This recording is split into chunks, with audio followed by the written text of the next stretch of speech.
O confronto entre a ordem e o caos é uma mostra da maneira dual como os egípcios encaravam o universo. Assim também o país tem duas regiões, o grande vale do Nilo, chamado de Alto Egito, e o delta em que se abre quando chega ao Mediterrâneo, chamado de Baixo Egito.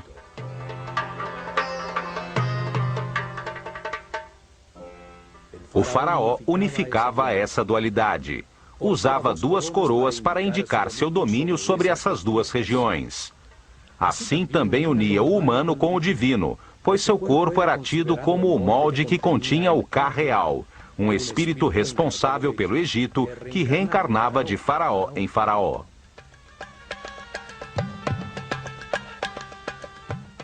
Por isso, o faraó, o mais importante de todos os egípcios vivos, representava o nível de consciência alcançado pelo povo durante seu reinado.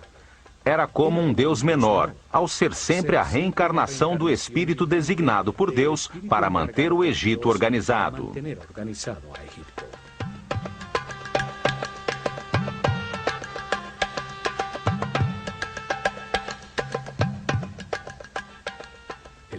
O novo píluno também tem dois mastros, onde ficavam as bandeiras. Suas duas torres deveriam ser simétricas, unidas em um pórtico. No entanto, aqui em Philae, a torre esquerda tem uma porta que leva diretamente à Capela dos Nascimentos.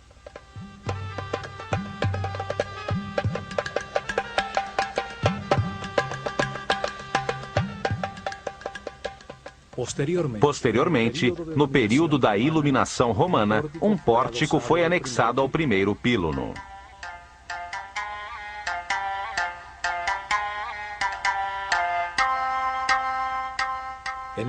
Nesta capela, celebrava-se o nascimento das divindades e de seus filhos, como Horus, e a maternidade de Ísis, nas datas em que sua representação no céu, Sírio, reaparecia anunciando o novo ano, o solstício de verão e a enchente do Nilo.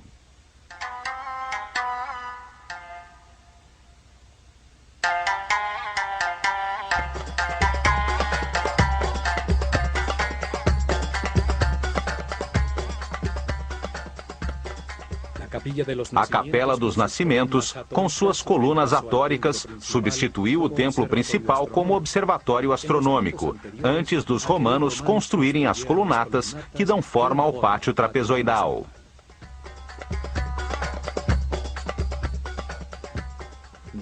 Nenhuma sociedade deu às mulheres o valor dado pelos egípcios. Sua sociedade era igualitária. Isto se devia à sua concepção filosófica de Deus.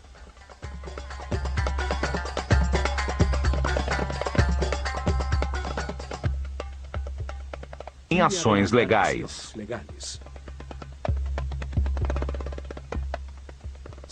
Não houve, no entanto, nenhuma mulher em função administrativa. Eram os homens os encarregados da manutenção da ordem. Era o faraó quem governava e eram homens os oficiais que administravam o império.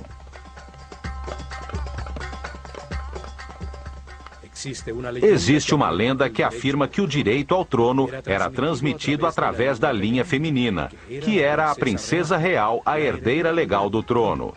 O homem por ela escolhido como marido se convertia no faraó reinante.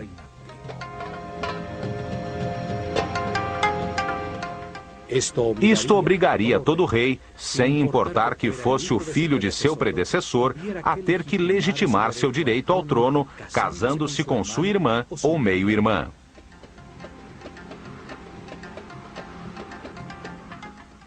No entanto, não existe uma linha direta de herdeiras que confirme esta lenda.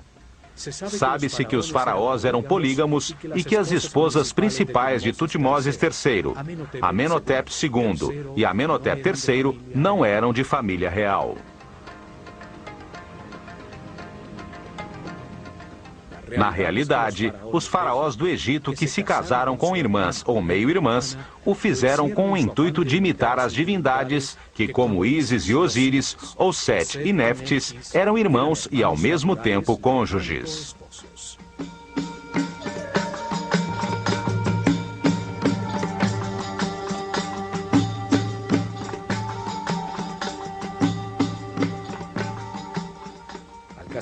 Ao casar-se com sua irmã ou sua filha, o faraó se distanciava dos súditos, que nunca se casavam assim, e se colocava ao nível das divindades, reafirmando seu direito divino de reinar. Uma mulher faraó não era uma alternativa normal no Egito. A faraó Hatshepsut chegou ao trono como regente de seu enteado Tutmoses III, filho de seu marido e meio-irmão Tutmoses II com outra mulher.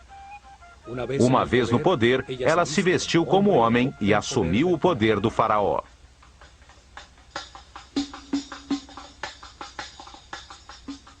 Após seu reinado, sua imagem como faraó foi sistematicamente apagada dos registros para eliminar da memória uma mulher que se apoderou do trono de forma imprópria.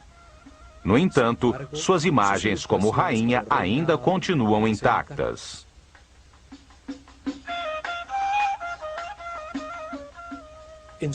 Em apenas 4 ocasiões, durante os 300 reinados, as mulheres se transformaram em faraós do Egito, por razões extraordinárias e como último recurso de suas famílias para tentar manter a ordem.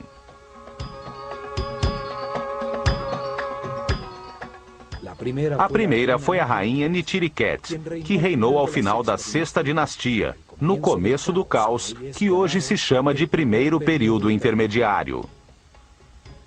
A segunda foi Nefrusobik, em situação semelhante ao final da 12ª dinastia.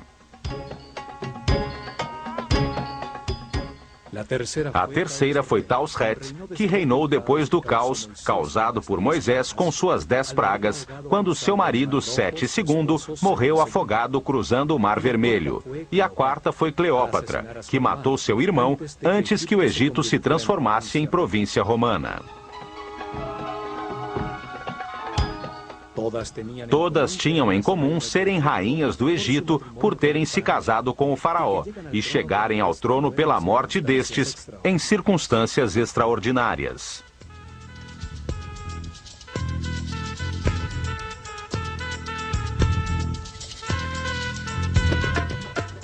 Os sacerdotes podiam se casar, mas só lhes era permitido uma mulher. Os demais homens, incluindo o faraó, podiam ter quantas quisessem, ainda que a maioria optasse por apenas uma.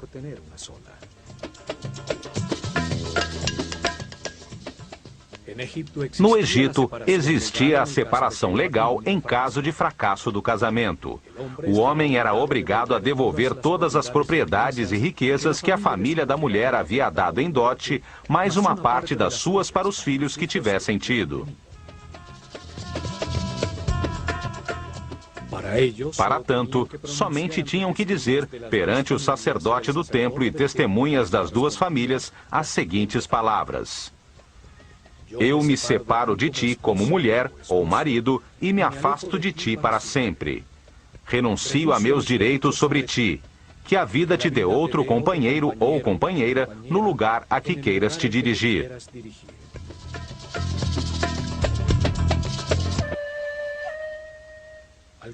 Cruzando o novo píluno, chega-se ao antigo pátio das galerias, agora rodeado pela fachada original do templo, o corredor direito com suas 10 colunas e, ao lado esquerdo, a nova capela dos nascimentos.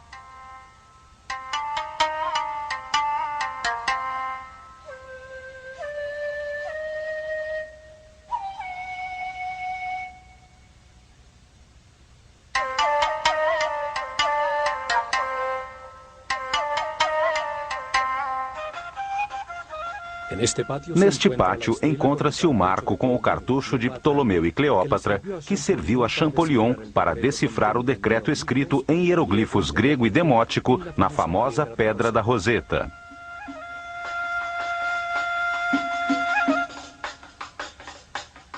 O decreto obrigava a render-se culto à pessoa do faraó. Como isto é interessante para entender os templos dos Ptolomeus, quando este templo foi restaurado, vamos dar um resumo a seguir.